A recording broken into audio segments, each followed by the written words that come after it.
Today, try ko magtanim ng mga kamatis or tomatoes here. So, isang pirasong tomato lang to. Sinistrain ko lang siya at ito na yung nakuhang mga buto.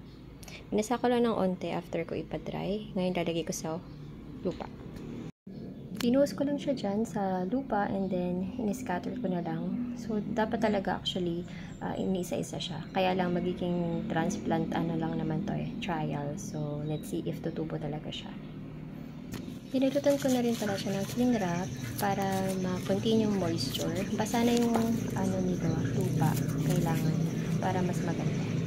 So, after nyan, kumuha ko ng tinidor and binutas-butasan ko lang yung cling wrap para dun lalabas yung excess na moisture from inside para magkaroon ng, syempre, tumubo talaga siya.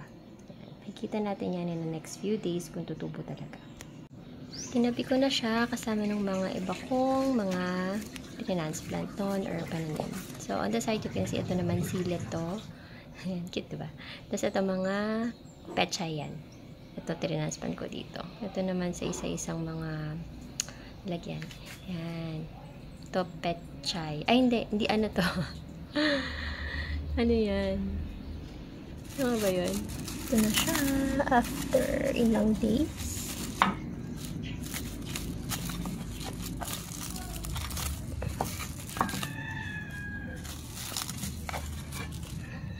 Mga kamatis po to.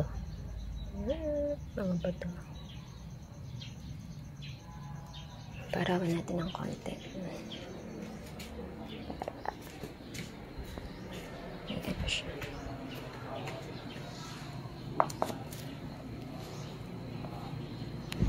After so many days, magiging na siya, mas magmumukha na talaga siyang halaman. Ngayon kasi kaganyan ng itsura nila kasi naka-cover sila. And then, magiging ganito na. Ayan. Diba? Another one. Hanggang sa mamunga na po sila. That's all. Thanks for watching!